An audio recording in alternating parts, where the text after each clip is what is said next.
Bonjour à tous. Aujourd'hui, nous recevons Jean-François Dimarski et François Drapier pour nous parler de l'association Marie et Mathias. Bonjour messieurs, est-ce que vous pouvez vous présenter? Bonjour mesdemoiselles, bonjour messieurs. Je suis le papa de Mathias. Bonjour à tous et merci de m'avoir invité pour un retour dans la cité scolaire dans laquelle j'ai enseigné de 1979 à 2017. Voilà. Quelle est pour vous l'importance des commémorations du 13 novembre, encore 10 ans après? Mais disons, la commémoration a pour but de devoir de mémoire. Les collègues, j'étais enseignant, les collègues d'histoire-géographie savent très bien que le devoir de mémoire, ça fait partie intégrante du concept général, quoi. Pourquoi, on verra par la suite. Très bien. Alors, cette photo a une histoire assez originale.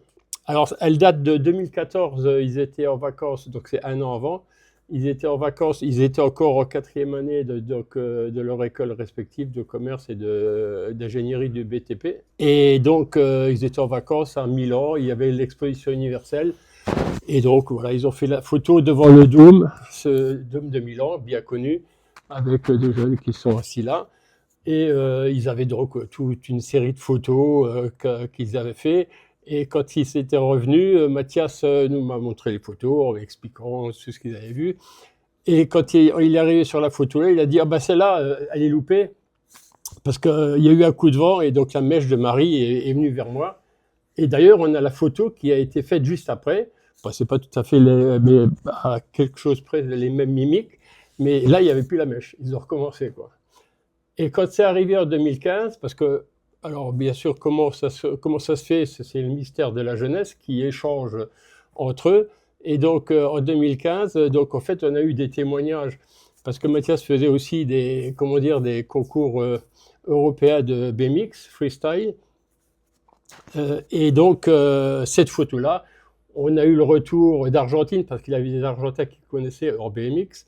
On a eu le Washington Post, donc le journal de Washington, qui avait posté cette photo-là, et une autre de ses connaissances japonaises.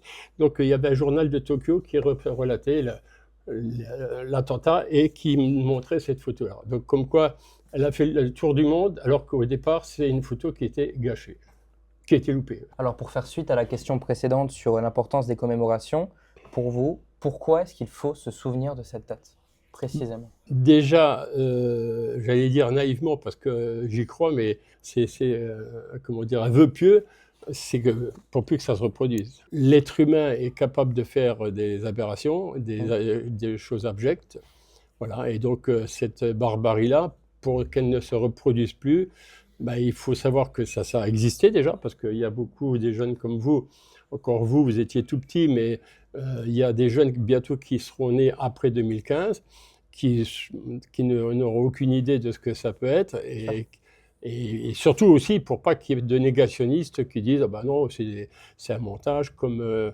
les tours en 2011, 2001, je veux dire. Et puis il y en a qui réfutent les camps de concentration pendant la Deuxième Guerre et tout, hein, voilà. C'est vraiment pour préserver la vérité et dire plus jamais ça. Et puis jamais ça, voilà, tout à fait. Est-ce que vous pouvez nous parler du monument commémoratif qui tient? Alors, le monument, donc je vous encourage à y aller. Et donc, c'est le mémorial, quoi, parce qu'en fait, on voulait dans notre évolution, enfin, on reviendra au début de l'association, mais on voulait dans notre évolution qu'il y ait un lieu de mémoire, et surtout, il était question de faire l'hommage, ce qu'on a fait la semaine dernière, le 11 mars. Donc, un hommage, donc, il voulait faire un hommage, donc, une date pour faire un hommage européen, donc, aux décédés du terrorisme. Le préfet, donc, sur Metz, le préfet de l'époque, hein, c'était il y a 6-7 ans, le préfet de l'époque voulait le faire au monument aux morts, c'est quand on sort de l'autoroute à Metz-Centre, le grand truc, bon voilà. Pour nous, ça ne nous parlait pas, parce que, bon, c'est bien, hein, je veux dire, il a un intérêt, ce monument, mais disons que personnellement, ça ne nous parlait pas directement. Donc du coup, on voulait faire un mémorial à nous. Mais comme on y reviendra un peu après peut-être, tout ce qu'on fait, c'est avec les jeunes, pour les jeunes. Donc on s'est dit, déjà, le mémorial, ce qu'il faudrait, c'est que ça soit l'idée d'un jeune qui... Alors du coup, ben, ça a mis 3 ans parce que les administrations sont très, très, très lourdes à bouger. Donc 3 ans pour essayer d'avoir une entrevue avec les étudiants de l'ESAL, c'est l'école des beaux-arts de Metz. Et donc une fois qu'on était devant eux, devant les étudiants, on leur a dit, voilà, on voudrait un mémorial, tout ça. Et faites-nous des propositions, vous n'êtes pas obligés, voilà. Donc on a eu 22 ou 23 propositions et on a choisi donc La voilà, photo qui s'affiche on derrière. a choisi donc ce mémorial en question et donc qui a été fait par Guillaume Dejoux. Et on la voit pas, il y a une plaque par là et Perrine donc a fait la plaque, on la voit pas non. Ouais, Non, elle n'est peut-être. pas dans le cadre. Ou non, elle est là, oui, elle est cachée Ouais, elle est derrière. cachée. Entre les deux cœurs, il y a donc Perrine qui a fait, donc, qui avait une conception de plaque, et on a fait la plaque où c'est inscrit, donc voilà, quelques mots importants. C'est une très belle histoire. Donc voilà, et bien sûr, alors on aurait pu mieux faire, parce que, enfin, on aurait pu, non pas mieux faire, pardon, on aurait pu faire autrement, c'est-à-dire qu'en fait, mon épouse, elle est famille avec l'ancien directeur des Beaux-Arts. Alors lui, il a dit, il n'y a pas de problème, il connaissait des artistes nationaux très connus, mais bon, ils avaient notre âge, donc nous, ça ne nous parlait pas, quoi, et puis ça ne parlait pas aux jeunes non plus. Donc du coup, c'est pour ça qu'on a galéré, on a été voir les Beaux-Arts, les Halles, et puis on a réussi voilà, à faire ça. Le mémorial, il a été conçu par un jeune près de Sierre-Clébin qui avait ouvert son entreprise. Et l'implantation donc sur le trottoir, ça n'a pas été simple, ça a été géré par Théo, donc, qui est un ami de Mathias, de mon fils, et qui a fait aussi la même école que Mathias, donc il est aussi ingénieur dans le BTP. Donc il a fait l'implantation sur la voie publique, et ce n'est pas une petite affaire. Si vous n'avez pas d'appui, vous ne pouvez pas le faire. Vous voulez nous mettre dans un petit poids là derrière, là-haut, on a dit, ça sert à rien, voilà. Donc, l'idée des jeunes est mise en place par les jeunes. Voilà, la boucle était bouclée. Et donc, comme quoi, c'est vrai que, voilà, une petite anecdote. Si vous voyez bien, en fait, les deux cœurs, c'est pas un défaut de la photo. En fait, ici, là, donc c'est 2 cœurs entrelacés, c'est le logo de l'association.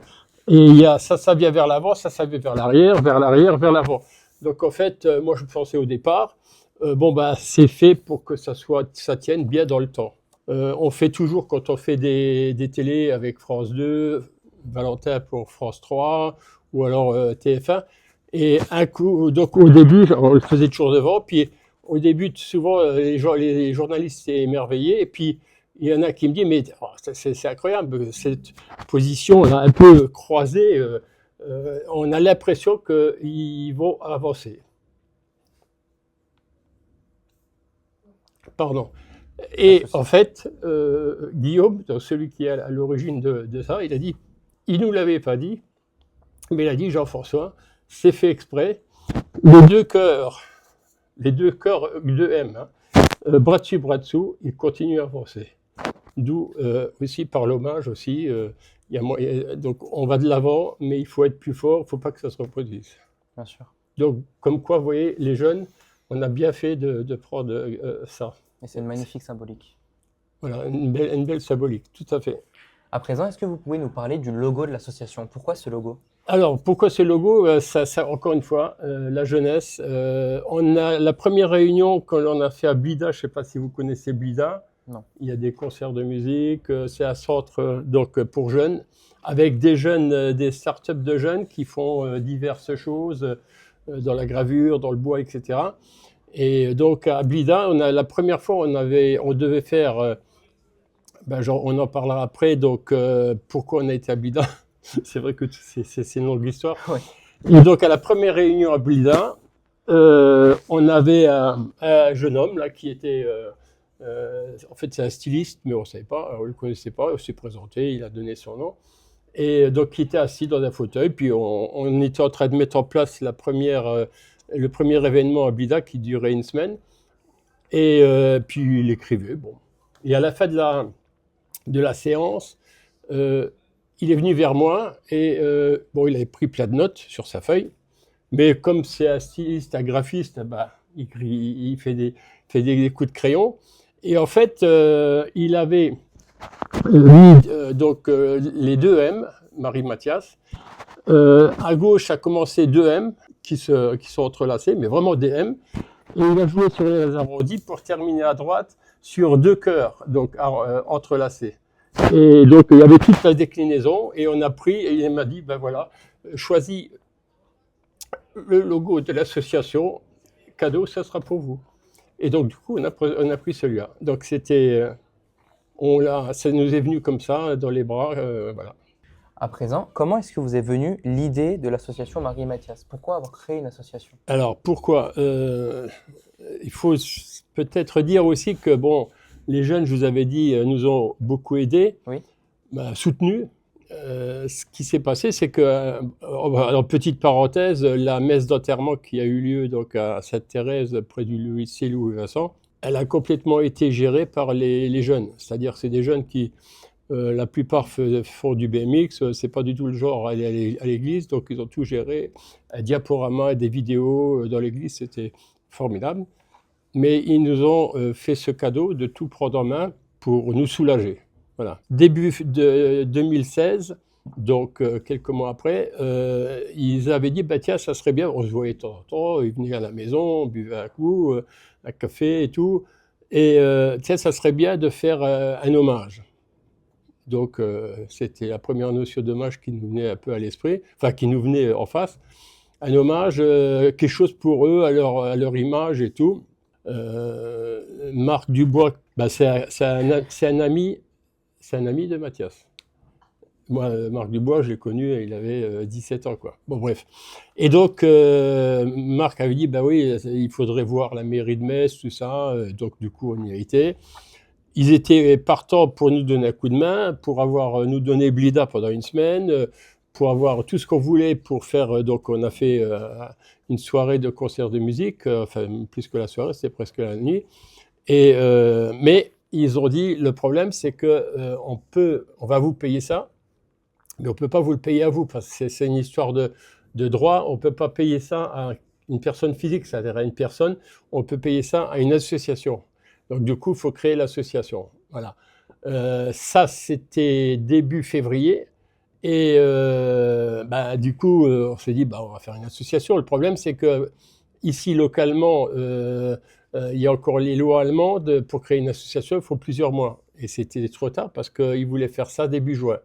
Donc, du coup, on a comment dire, fait jouer nos contacts qu'on avait eus après l'événement à Paris, parce que les 4 parents ont fait partie de 2 associations parisiennes, 1311-15 et Life for Paris. Et donc, par les contacts-là, on a réussi à avoir la préfecture de Paris, de police et tout. Et donc, en une semaine, l'association avait ses statuts, elle était créée et tout. Donc, on a décidé, donc on avait décidé d'un commun accord de faire cet hommage, de créer l'association pour ça. Sachant que pour nous, dans notre esprit, au niveau des parents, une fois que c'était fait, c'est bon, on était dans la douleur, on projetait rien du tout, quoi. Mais on se dit, bon, ils veulent faire donc un hommage festif, bon, on le fait. Et c'est vrai qu'on avait été le 11 mars 2016, comme le 11 mars dernier, là, c'était en fait, à l'époque, c'était le 12e anniversaire de l'attentat de Madrid, et on nous avait demandé, avec Maurice, le papa de Marie, de faire un discours au Parlement européen. C'est une commission à Bruxelles qui s'occupe des faits de terrorisme. Et donc, du coup, on a été là-haut. Il y avait le Premier ministre espagnol, tout ça. On a fait notre intervention avec du mal, mais bon, en alternance à deux, on s'est soutenus, on l'a fait. Et après, il y avait un petit pot avec des brioches, tout ça. Et on discutait avec le président de la commission, il y avait le Premier ministre espagnol, et puis, qu'est-ce que vous allez faire? On va faire un événement au mois de juin, parce que les jeunes, ils veulent le faire. On a dû créer l'association, mais bon, après, c'est bon, on arrêtera ça, puis c'est tout. Et je vois encore le Premier ministre qui dit, mais oui, avec l'association-là, réfléchissez, mais ce serait l'occasion de faire donc de soutenir, d'aider les jeunes. Voilà. Donc c'était un premier pavé lancé.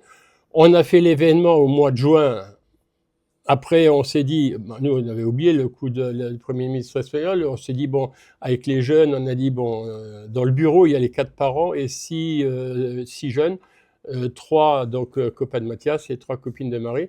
Et donc on a dit, bon, ben, on va arrêter là. Et puis il y en a une qui a dit, bah oui, mais tiens, si on faisait un hommage le 13 novembre, donc de la même année, ça fait 1 an, c'est un triste hommage, mais après tout, on refait la fête pour eux. Les jeunes, ils aiment bien faire la fête et ils ont raison. Et donc, du coup, ben, on a fait ça. Je résume un peu. Ça a très bien marché. Cet hommage, encore une fois, à Blida, d'ailleurs, concert de musique et tout. Et on a engrangé des bénéfices. Et du coup, réunion après coup, on a dit, bon, qu'est-ce qu'on fait avec les bénéfices? Il y avait quand même, je crois qu'on avait gagné 6 000 euros. Ah ben, on va donner 3 000 euros. Il y avait dans les différents groupes de musique 3 000 euros à un groupe et 3 000 euros à l'autre. On a discuté, voilà. Donc en fait, il y a 2 groupes qui sont venus, Hoboken Division de Nancy et Bambou de Metz. Chacun, donc chaque groupe de musique a reçu 3 000 euros. Et puis après, bah tiens, on va recommencer l'événement au mois de juin l'année prochaine. Et puis de fil en aiguille, on s'est dit, bah tiens, après tout, si on peut gagner un peu de sous, bah, on les donne aux jeunes, et puis comme ça leur ferait du bien. Puis voilà. Donc c'est parti. C'est les jeunes qui nous ont poussé à faire ça. Et on voit le site du coup de l'association qui s'affiche derrière, Voilà. donc qui est consultable à n'importe quel moment. Alors ce site, mariemathias.fr, c'est pas compliqué. Et sur le site, il y a plein de choses. Il y a aussi donc la presse, il y a des vidéos avec des chaînes de télé, il y a des articles de journaux, il y a la e-boutique. Si vous voulez faire une pensée, j'appelle ça une pensée solidaire, c'est-à-dire qu'il y a des gens donc qui, récemment, il y a un journaliste de Paris qui avait le t-shirt là et qui a fait donc le semi-marathon. Il s'est pris en photo avec son numéro et tout, et puis on l'a mis sur Facebook. Ça fait des petits posts sur Facebook et surtout ça fait une pensée quoi. Et du coup, on a des pensées d'un peu partout quoi, d'Amérique, voilà, du nord de Norvège, on a eu aussi. Enfin bon, bref. Voilà, donc il y a la e-boutique, il y a les dons, mais bon, ça, vous êtes jeunes, donc c'est pas pour vous. C'est-à-dire que les gens, ils nous donnent de l'argent, ils nous font des virements, et avec l'argent-là, ben, on les redonne aux jeunes. Donc, ce qu'on gagne quand on fait un événement et ce qu'on gagne aussi par les dons, enfin, ce qu'on engrange par les dons, ben, on le redonne en bourse aux jeunes. Voilà, il y a plein de choses, donc vous voyez... mais il y a plein de choses comme ça. Donc, allez-y. Et si par hasard, vous connaissez donc un ou une jeune donc, de 20 ans qui veut se lancer, ben là, lundi dernier, on a vu 2 jeunes filles, une de Reims et une de Paris, qui veulent se lancer dans un événement un peu particulier. Mais bon, donc on va leur donner une bourse, je pense, parce que les 4 parents, on les a reçus, enfin dans un bar à Metz, on a discuté tout ça, et puis c'est pas mal. Elles ont des belles notions, et voilà. Donc il y a sur le site, vous pouvez remplir un PDF inscriptible, et puis donc il y a des questions, vous remplissez. Nous, les 4 parents, comme on a un peu plus de temps, maintenant on est tous les 4 à la retraite. Donc, on fait un entretien téléphonique, on va voir les jeunes sur place, même quand c'est Paris ou Lille, donc sur place. On essaie surtout de voir si on a le coup de cœur ou non.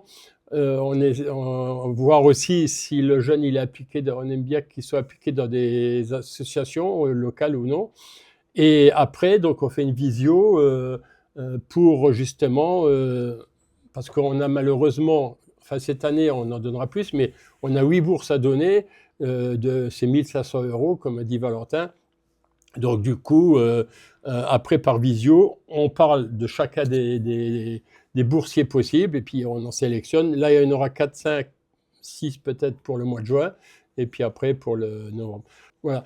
Alors donc, on a des mécènes, on appelle ça des mécènes qui nous envoient des chèques, qui nous font des virements donc de bourse. Et aussi, on a des partenaires Et donc, un des partenaires donc, de l'association, c'est François Drapier, ici présent, qui en fait, de lui-même, nous a contactés. C'est comme ça qu'on a lié connaissance et que maintenant, on est tout le temps ensemble.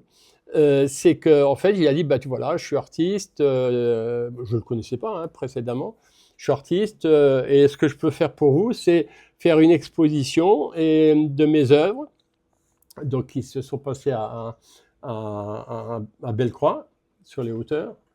Et donc, Sainte-Croix des Arts. Sainte-Croix des Arts. des Arts. Et donc, les œuvres qui seront vendues, je vous donnerai l'argent de ces œuvres en question. Et donc, du coup, voilà, bon, on peut le dire, hein, ça nous a donné une bourse, un don de 2200 € passé, quoi. Si tu as 2-3 mots à dire. Ben non, mais c'était un réel plaisir, d'autant que c'était une exposition qui tournait autour du squelettique. Alors, pour être carrément macabre, ben, ça tombait très bien. Non, on n'a pas le droit de rigoler. Bon, ça fait rien. Mais bon, c'est vrai que c'était des œuvres un petit peu qui pouvaient prêter vraiment à sourire. Et non, j'étais très content parce que je les avais jamais exposées, alors qu'elles avaient été faites d'ailleurs dans le cadre. Elles étaient venues un petit peu de mon passé dans le lycée. Et j'étais très content de pouvoir les exposer à la fois une première fois dans leur totalité, parce qu'il y en avait quand même 150, et de pouvoir les vendre pour une bonne cause, quoi, une très bonne cause qui me plaisait. Voilà. Autre exemple de partenaire, c'est le rallye, l'auto-école rallye de Metz, c'est-à-dire que, mais il s'est présenté au bout de 3 ans et puis il a dit voilà, je peux faire des choses avec vous, tout ça.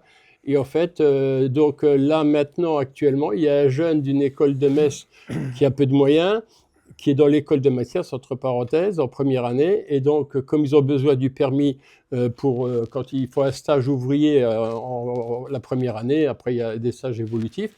Mais donc, c'est bien qu'il ait le permis. Et donc, en fait, Sandy, c'est le patron du rallye, donc il lui paye le permis. Il a juste à s'inscrire. Il passe autant d'heures qu'il faudra, il le loupera, il recommencera peu importe, mais il sortira. Et comme il dit toujours aux jeunes, tu sors de chez moi, tu as le permis. Et ça lui coûte pas 1 €. Et c'est le 4e qui fait, donc nous on trouve un jeune qui a besoin du permis, et puis voilà, samedi, il s'occupe avec ça dans son école, voilà. Donc c'est des partenaires comme ça qui nous permettent aussi de faire des belles actions. Oui, c'est ça, c'est que le financement de l'association, ça repose beaucoup sur ses partenaires et sur les donations que vous pouvez Voilà. faire. Donc, en partenaire, on a d'autres partenaires, mais juste pour les citer, parce que c'est. Donc, partenaire, il y a le Grand Est, ça tout le monde connaît, le Grand Est. Hein. Donc, eux, ils donnent des bourses à des jeunes. Et donc, maintenant, on a des relations directes ensemble. Et donc, ils nous envoient les dossiers des jeunes qui sont sélectionnés. Et parmi eux, donc, on trouve donc, des jeunes qui méritent la bourse. Et ça va dans tous les domaines. Hein. Je pense à une fille qui travaille le verre, qui est à Blida d'ailleurs, un garçon donc, qui est tondeur de moutons dans les Vosges, qui a eu la bourse, mais qui a été repéré par le Grand Est. Il y a aussi un charpentier qui refait les maisons à colombage en Alsace et tout. Donc vous voyez, il y a le CIC, Chambre de commerce et d'industrie, qui nous propose des jeunes. Il y a aussi le Graulup, c'est donc Metz qui donne des bourses. Il y a aussi des écoles d'ingénieurs, voilà. C'est assez large comme panel. Voilà, parce que justement, le site en question, le problème, c'est que les jeunes, les réseaux, vous gérez, mais vous n'allez pas sur les sites, voilà. Donc, on s'est rendu compte qu'à un moment donné, que comme on avait plus de bourses à donner, il nous fallait des candidats possibles, et donc du coup, on a contacté, puis on travaille avec eux maintenant. Très bien. Et en parallèle avec ce que vous dites, on retrouve tout de suite le témoignage de Valentin. C'est un ancien élève de la cité scolaire Julie Daubier et qui a été boursier de l'association Marie et Mathias. Alors bonjour, dans un premier temps, pouvez-vous vous présenter? Alors bonjour à vous, moi je m'appelle Valentin, depuis les ans j'ai 25 ans et je suis un ancien du lycée Julie Daubier de Rombas. J'ai fait le tout dernier bac ES et je suis journaliste à France Télé, notamment à France 3 et France 2. Et donc voilà, je suis journaliste. J'ai fait toute ma scolarité à Rombas, toute ma scolarité à la cité scolaire. Après ma sortie de lycée, j'ai fait un bachelor donc 3 ans en école de journalisme. Et entre-temps, j'ai eu la chance de travailler déjà en tant que journaliste dès la vie terminale. Et après, j'ai enchaîné et donc j'ai été recruté il y a 2 ans et demi à France Télévisions. Donc comment avez-vous connu l'association Marie et Mathias? Eh ben, à l'époque, j'étais, je crois, en première parce qu'on devait réaliser, alors je sais pas si c'est toujours d'actualité, mais des TPE. C'était un peu on devait faire un travail sur toute une année, je crois même sur 6 mois, qui comptait justement pour le bac. Et on avait des thèmes, on devait choisir un thème. On était 3-4 camarades à travailler sur un thème précis pendant plusieurs semaines, voire plusieurs mois. Et nous, on avait choisi à l'époque de travailler sur les attentats en France. Alors, c'était pas le sujet le plus joyeux, mais on voulait s'intéresser à ce sujet parce qu'on était, je sais pas, mais on était 3 ans après les attaques du Bataclan en 2015. Et donc, c'était un sujet qui revenait très souvent, aussi bien dans l'actualité que dans nos discussions. Et donc, on s'est intéressé à ce sujet-là. Donc, on a parlé des attentats en France et on voulait avoir du témoignage parce que c'était aussi important durant ce travail en tout cas, le résultat de pouvoir présenter une interview, je crois, ou entrer en entretien qui résulte de cette thématique. Et donc, en cherchant sur le net, et notamment sur les réseaux sociaux, on a découvert que dans notre région, et notamment à Metz, il y avait un couple, Marie et Mathias, qui malheureusement avait été tué au Bataclan. Et donc, on a fait des démarches pour joindre justement l'association, parce que après coup, on a découvert que les parents, et notamment les amis de Marie et Mathias, avaient créé une association.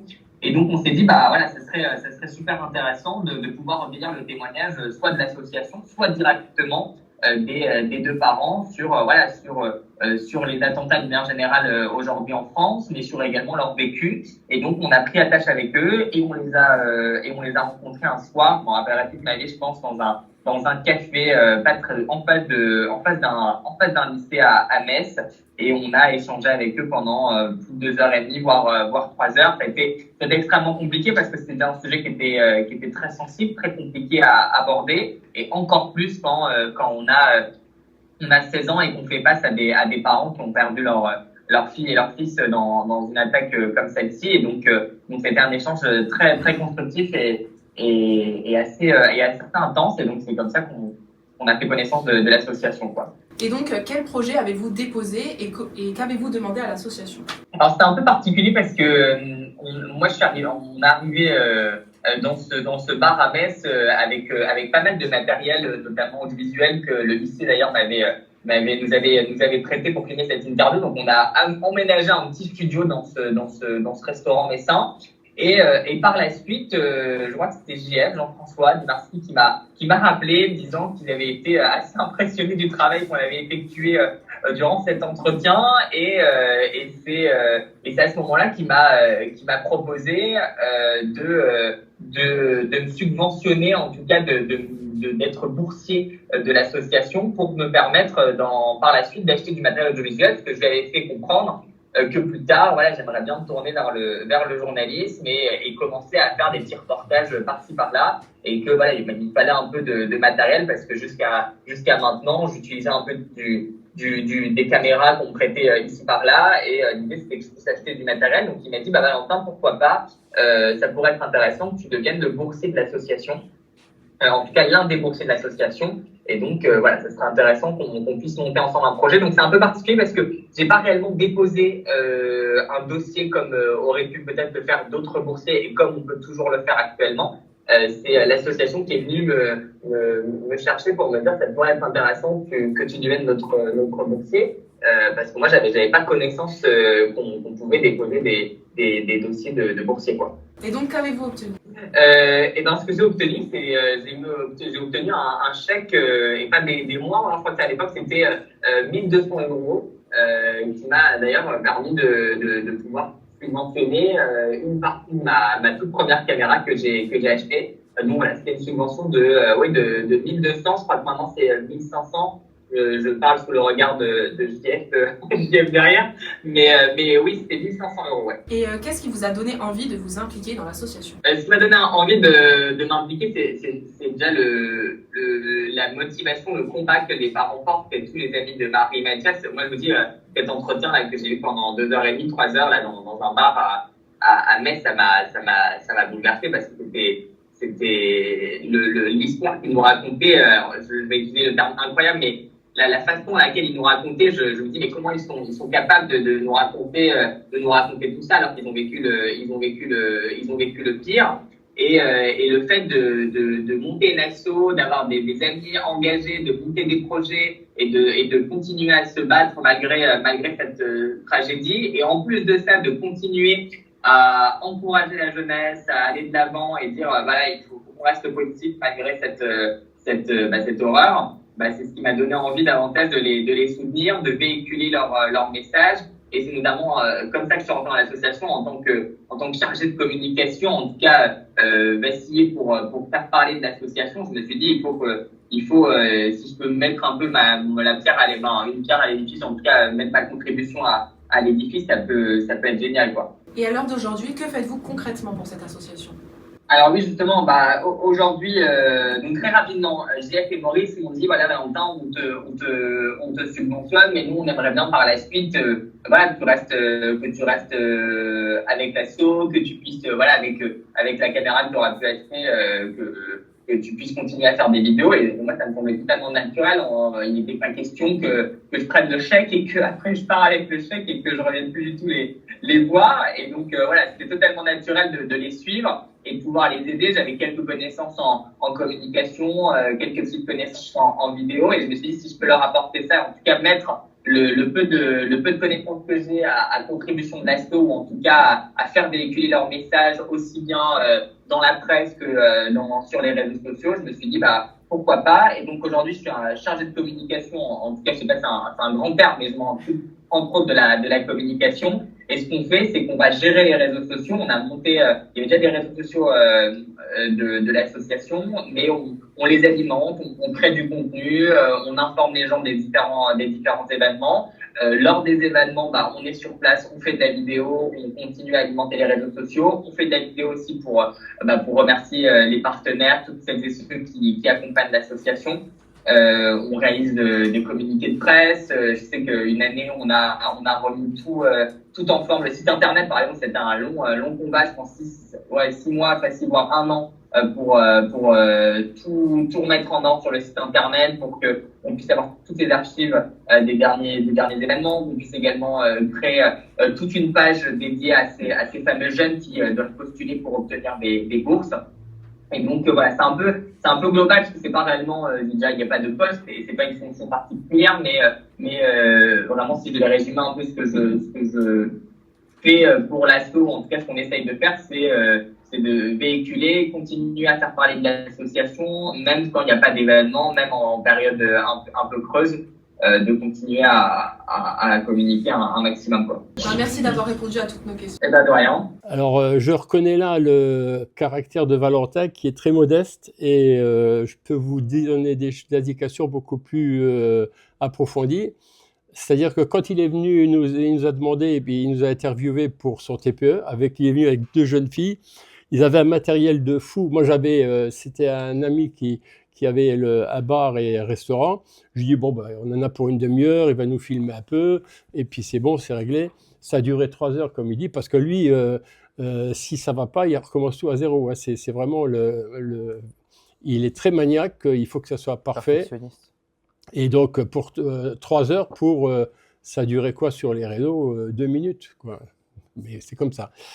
Et donc, il nous a impressionnés parce qu'il avait un professionnalisme mais incroyable, et puis un plaisir de le faire, une volonté de bien faire. On était scotchés. Du coup, après, on s'est un peu renseigné avec Maurice.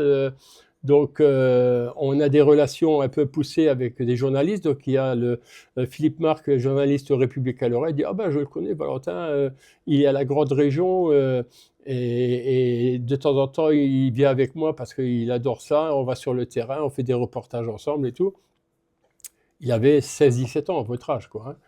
Et donc, du coup, on a approfondi et on a su parce qu'on avait discuté avec lui, mais il a dit, ouais, c'est tout, arrête, c'est normal, c'est un petit job à faire quand il nous a enregistrés.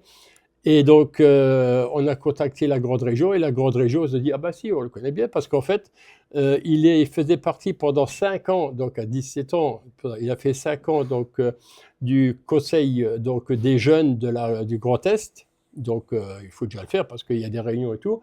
Et pendant 2 ans, il était président de la commission, il organisait des festivités avec, donc c'est aux arènes, à Metz, tout ça.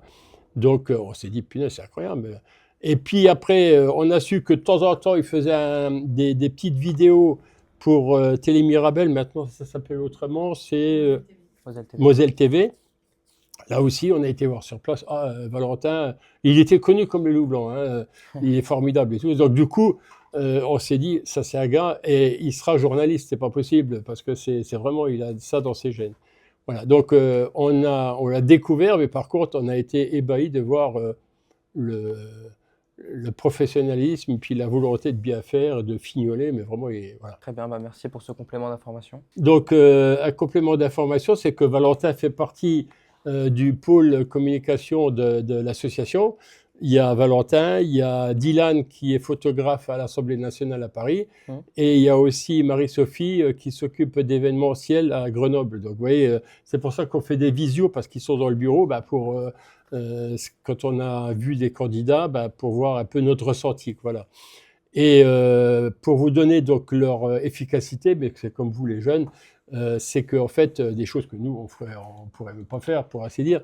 Mais donc, quand on a un événement, comme là, le 13 novembre, c'est le dernier, le tout, c'est on était au Trinitaire, je sais pas si vous connaissez, il y a des petits concerts aussi, là, dans la chapelle, tout ça. Et le tout, c'est qu'il est à local avec une bonne Wi-Fi, une bonne box et compagnie, puis après, lui, il s'occupe du reste. Et donc, avec Dylan, ils ont tellement. Et Marc Dubois, le prof d'histoire, donc lui, il fait des reportages photos quand on a les événements, parce qu'il est dans le bureau aussi. Et donc, ils ont tellement bien fait, c'est-à-dire qu'ils faisaient des directs Facebook, directs Insta, c'est-à-dire que le lendemain, ça c'est chaque fois comme ça, on a des remerciements sur la boîte mail de l'asso. Merci, c'était super. Bon, des gens de Brest, du Sud-Ouest, ils ne pouvaient pas être là, de toute façon c'est trop loin. Mais c'était super, j'ai participé à votre événement sans y être et tout. Voilà. Et là, donc, c'était les 10 ans donc, il y avait un battage médiatique plus important. Et on a eu des dons, du coup, ce soir, dans la nuit du 13 novembre, là, dernier, de Belgique, d'Espagne, les Pays-Bas, l'Allemagne. Une fille de Norvège qui nous a envoyé un don. Voilà. Et 2 jours après, donc je pense qu'il y a le décalage, le temps qu'il soit averti, il y a un jeune, alors je pense que il doit être hollandais ou d'après son nom, ou belge, qui travaille à Singapour, donc en Taïwan, et donc il nous a envoyé aussi un chèque. Voilà. Donc c'est comme quoi les jeunes, quand ils savent se communiquer, il y a un réseau de jeunes qui est formidable. Combien de temps est-ce que vous pensez que l'association Marie et Mathias va encore durer, sachant qu'il y a un certain nombre d'associations qui se sont créées après les attentats de 2015 qui ont disparu? Quelle est votre estimation? Est-ce que vous êtes confiant pour l'avenir de l'association? Bon, de toute façon, peu importe, il n'y a pas à être confiant, c'est pas une entreprise. Hein, donc, nous, on est là pour aider les jeunes. Entre parenthèses, je ne l'ai pas dit, mais le fait d'aider les jeunes, on le fait aussi d'une façon pour nous. Marie et Mathias étaient 2 enfants uniques, donc on n'a plus d'enfants. Et donc, le fait d'avoir ces boursiers, on en a 56 actuellement, 56 boursiers. On leur a donné à peu près 60 000 euros en tout, 70 000.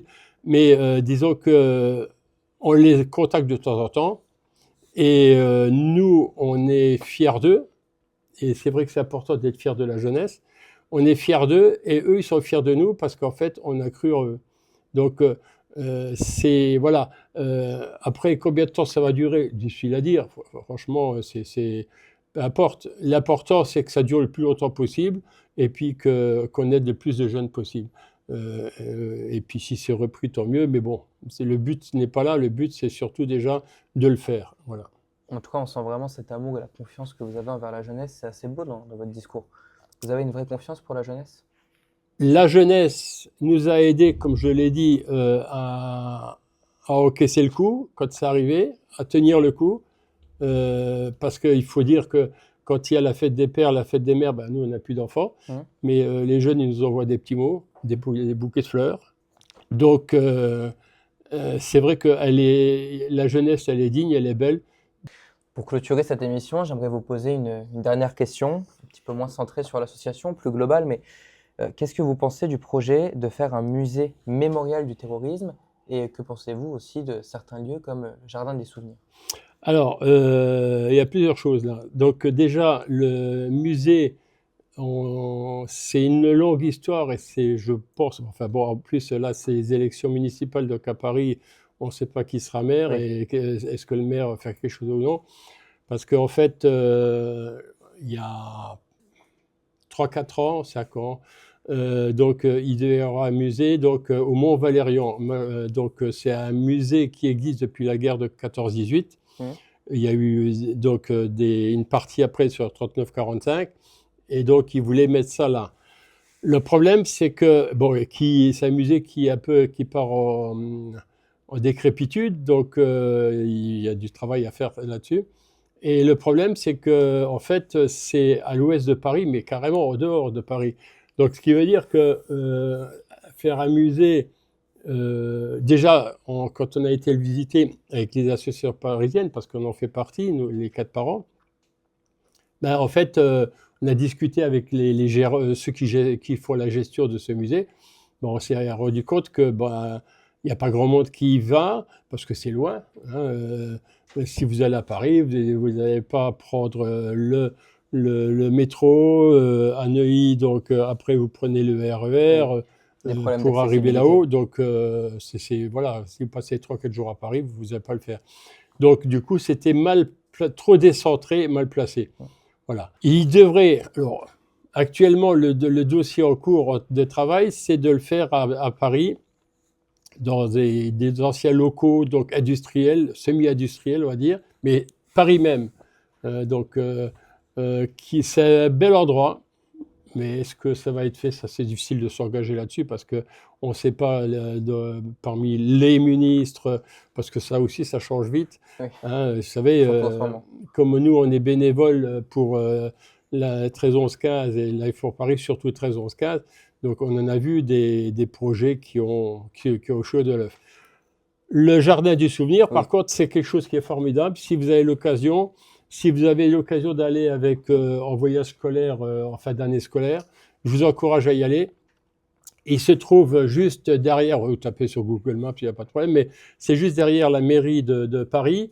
Il y a rue de Rivoli, il y a la rue de la Seine, là, qui longe la Seine. C'est un U avec une église au fond.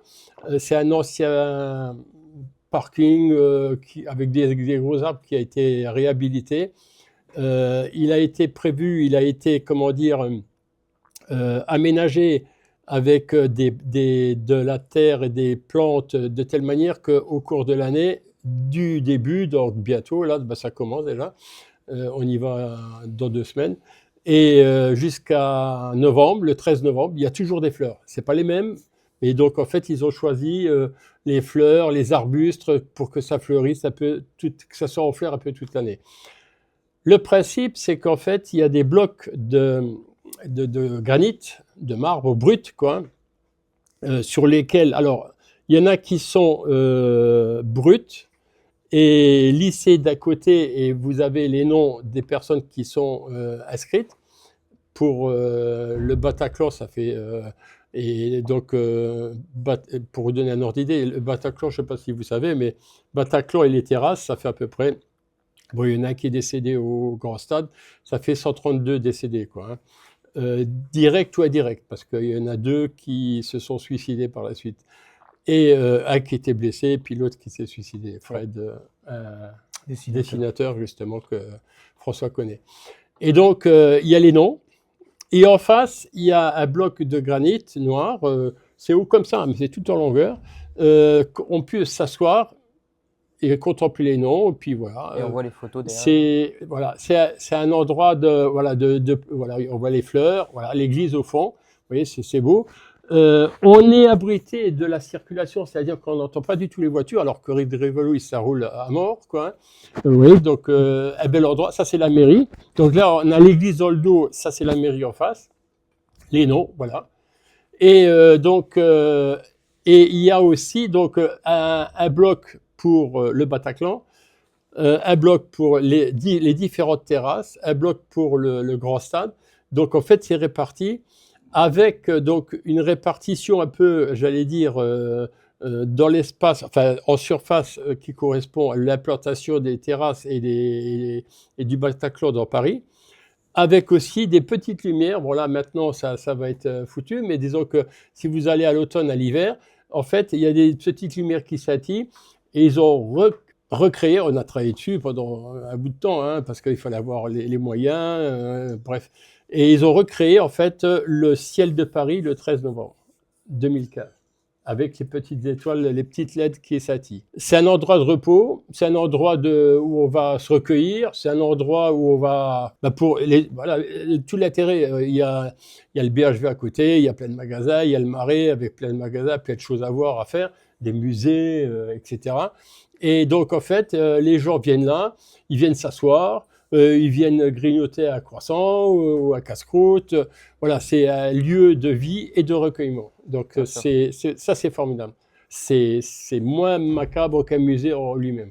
C'est un lieu de vie qui fait son travail de l'hommage et ne pas oublier.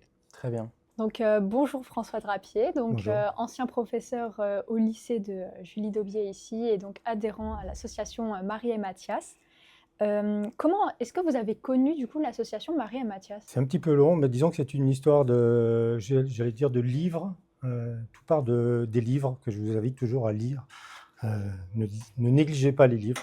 De livres et de liens, parce qu'en fait, quand j'étais au lycée, moi j'étais abonné depuis très longtemps à l'hebdomadaire Charlie Hebdo, et donc au moment des attentats, été vraiment déboussolé, comme si j'avais perdu, peut-être pas comme si j'avais perdu un enfant, mais quelque part, alors que c'était des gens que je ne connaissais pas, venaient d'être assassinés. Suite d'ailleurs à une intervention de gravure que j'avais fait au lycée dans le cadre d'histoire de l'art, et à la sortie de ce cours de gravure avec Jean-Christophe Dietrich, que vous connaissez bien, on a appris par un petit coup de téléphone ces attentats donc, contre Charlie Hebdo. Et là, ça a été un effondrement.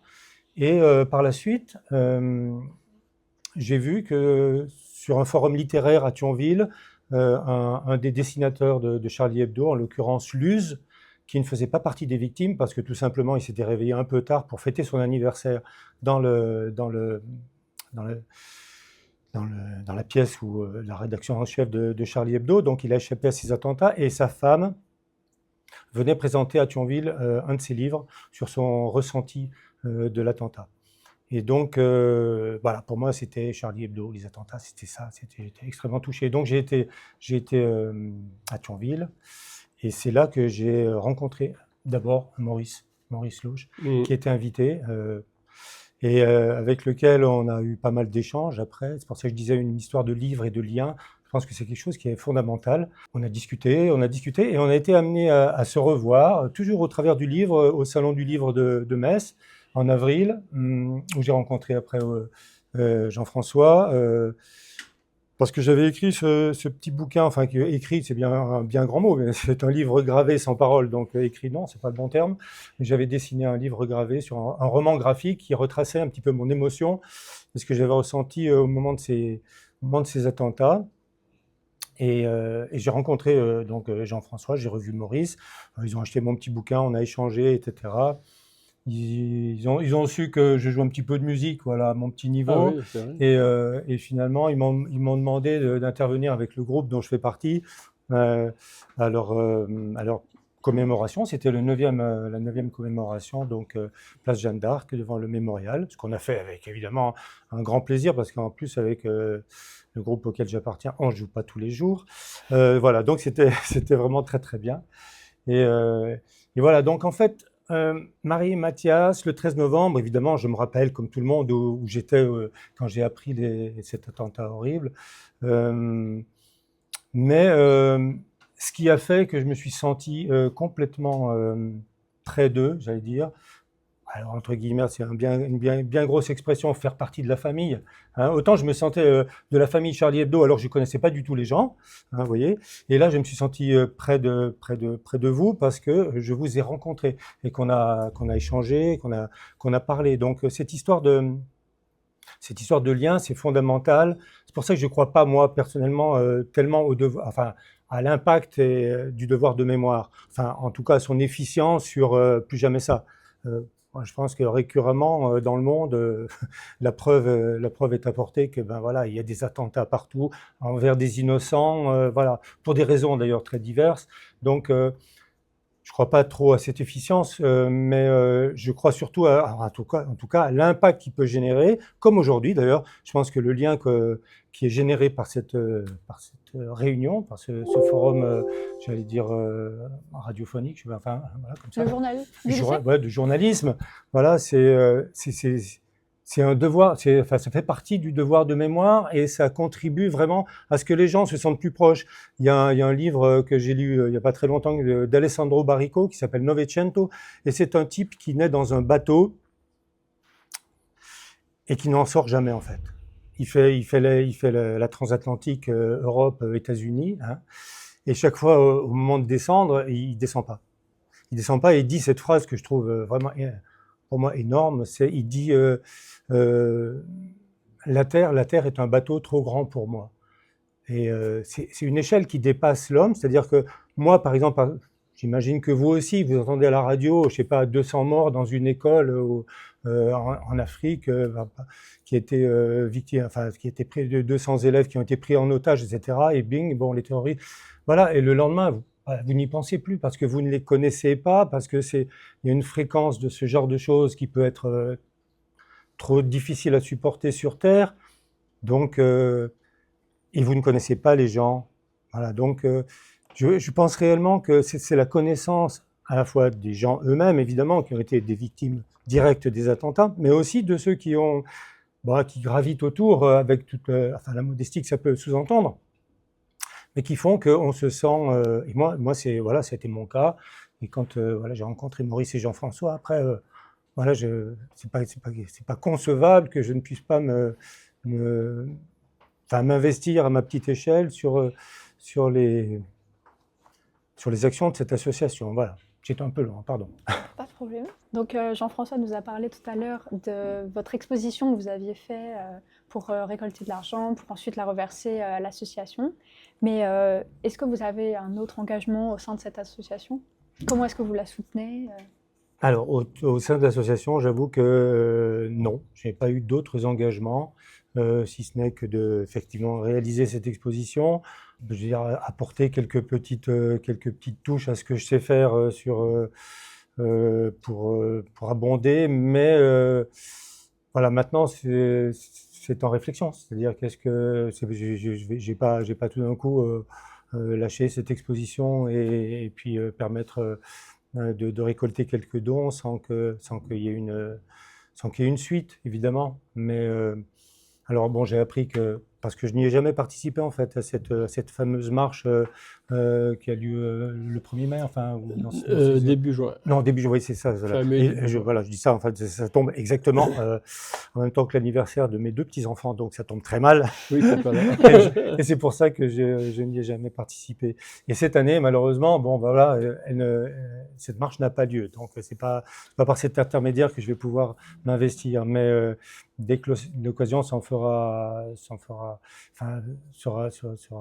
permise et que je trouverai les moyens de le faire. Évidemment, je le ferai. Bon, mais ne serait-ce que j'allais dire que d'en parler, de venir avec là, Jean-François, parler de ça avec. C'est déjà, j'allais dire, c'est déjà une forme d'engagement et de soutien. Je sais pas. Bon, mais alors, au-delà du fait que j'ai beaucoup de plaisir à revenir ici au lycée de Romba, après le temps passé, voilà. Et donc pour terminer, que diriez-vous à des personnes pour qu'elles s'investissent et s'engagent dans cette association? Qu'est-ce que je dirais? Je dirais que qui ne fait rien n'a aucune raison d'espérer. Qui fait a des chances d'agir, a des chances de.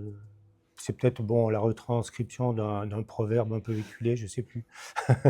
Mais en tout cas, c'est une vraie réalité. Si on ne fait rien, n'attendons rien du monde, n'attendons rien des autres. Voilà, donc il n'y a que par un engagement, je vais dire si petit soit-il, je ne crois pas qu'on a personne n'a valeur d'exemple, d'exemplarité sur. Alors regardez, moi j'ai fait ça, vous faites quoi? Non, c'est pas ça, c'est pas du tout dans ces formes que ça se place, évidemment. Chacun, en fonction de sa personnalité, de sa vie, de sa condition sociale, est capable d'un engagement, si minime soit-il, et quelle que soit la hauteur de cet engagement, c'est hautement respectable. Mais voilà, donc agissons, faisons à la hauteur de ces possibilités pour aider les autres. Et encore une fois, je pense que réellement, le lien, c'est quelque chose. Alors, j'aurais tendance à dire que, alors moi, je suis pas très connecté. On a compris que voilà, on était des vieux, et que, mais effectivement, la connexion et ce que vous pouvez apporter, vous. Alors, j'allais dire franchement, de pire et de meilleur, parce qu'on le sait bien, hein, ça peut être le pire et le meilleur, Internet ou l'intelligence artificielle, la relation. Mais en tout cas, ce qu'on peut essayer de faire de mieux, même au travers des réseaux sociaux, au travers de tout ça, oui, faisons-le, parce que c'est nécessaire, quoi. On vit un monde difficile, hein. C'est un peu une tautologie que je dis là, mais voilà. C'est un très Voilà. beau mot de la fin. Merci. Voilà, merci. Oui, alors justement, je voulais quand même, pour terminer, m'adresser à vous directement et poursuivre ce qu'a dit François. Ce qui est important, c'est aussi l'engagement par rapport aux autres, c'est-à-dire que par geste de solidarité. C'est-à-dire que on découvre de plus en plus avec nos jeunes qui sont boursiers, qu'il y a un engagement direct ou indirect, approfondi ou non, mais quand même, comme dit François, une réaction par rapport à diverses choses, la justice, etc. Et par exemple, et puis pour aider aussi les gens. Il y a 3 jours, donc on a vu des jeunes filles qui devraient être boursières. On n'a pas encore discuté avec le bureau, mais disons les 4 parents, on est emballés par elles. La jeune fille, elle est de Reims, une jeune fille est de Reims, l'autre, elle est de Paris. Et donc, en fait, le but, c'est de faire une photo, ça a l'air idiot, mais une photo pour une personne, prendre la personne en photo. Alors, il y a une photographe et une costumière de cinéma. Elle a fait des études pour être costumière, et donc, en fait, ils vont travailler avec la personne pour savoir comment elle veut se présenter, avec quoi, hein, quel fond, il faut des décors avec des produits recyclés.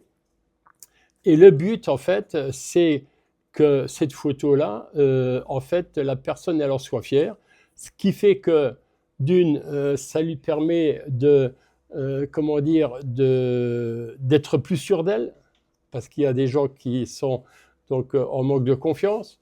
Ça peut lui faire du bien, ça peut lui redonner goût à la vie, parce qu'en fait, il travaille avec des associations, un café associatif à Reims, mais il travaille aussi avec, là, ils vont travailler avec des hôpitaux, c'est-à-dire qu'il y a des enfants, des jeunes, plus jeunes que vous, qui ont des cancers et autres, donc ils vont, par ce biais-là, leur donner confiance pour se battre.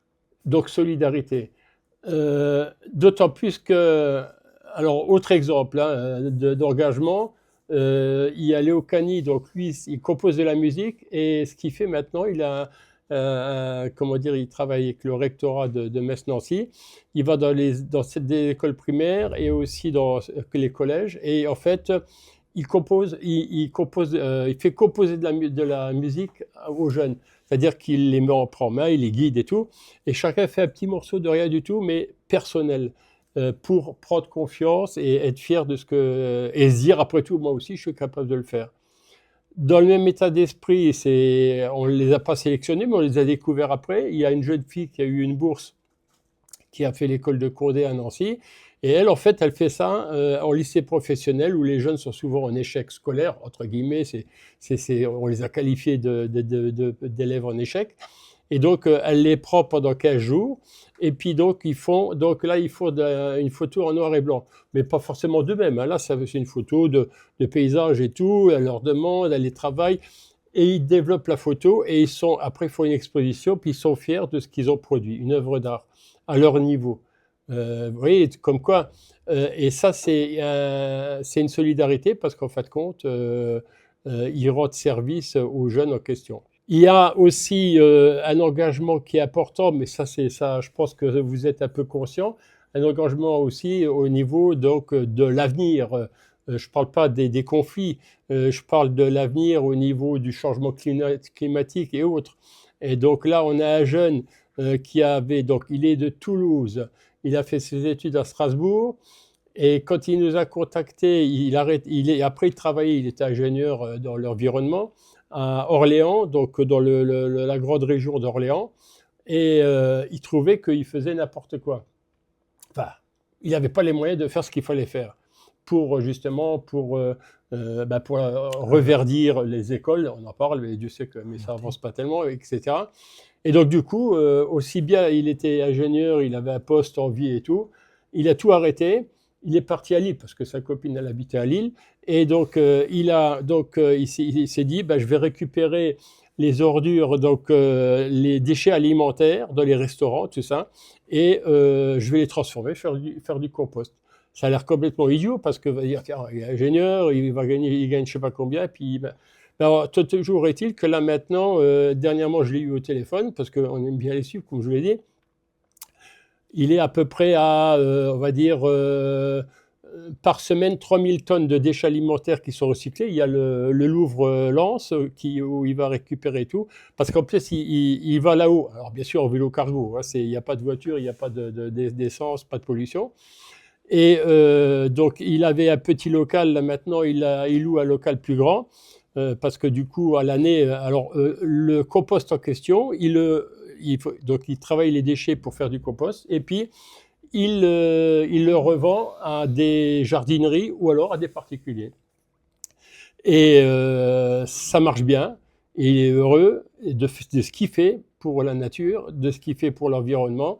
Et donc là, pour l'instant, il est à 2,2 postes, c'est-à-dire qu'il y a 2 personnes et 0,2, donc 2 personnes et quelque chose qui vivent de ça, qui ont un salaire pour faire ça.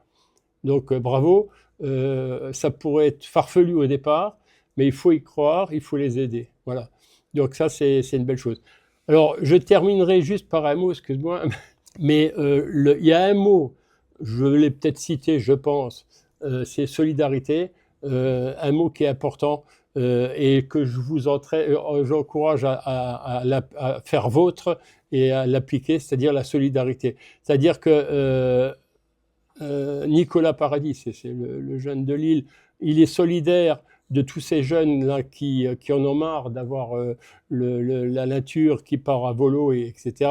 Les jeunes, Léo Cani, il est solidaire des jeunes qui sont en école primaire et qui disent tiens, tu verras, tu pourras composer un morceau de musique. Voilà, la solidarité, c'est important. Et nous, pourquoi c'est un mot qui est important pour nous? Parce que la solidarité, c'est ce qui nous a permis de tenir au départ. Les jeunes qui nous ont envoyé des petits mots, des petites photos, ils nous ont permis de tenir. Ils étaient solidaires avec nous. Nous, on est solidaires avec les jeunes à qui on donne des bourses. Les partenaires, François, le rallye que j'ai cité, sont solidaires avec les jeunes par notre intermédiaire. Voilà. La solidarité, c'est la meilleure réponse à la barbarie. Merci beaucoup, messieurs, pour cette interview. Merci pour votre action et votre engagement auprès de la jeunesse. Si on doit retenir un mot de la fin, c'est solidarité face à la barbarie. Merci à vous aussi d'avoir visionné cette interview, ces interviews, en espérant qu'elles vous auront appris des choses. Et on vous dit à très bientôt. Super.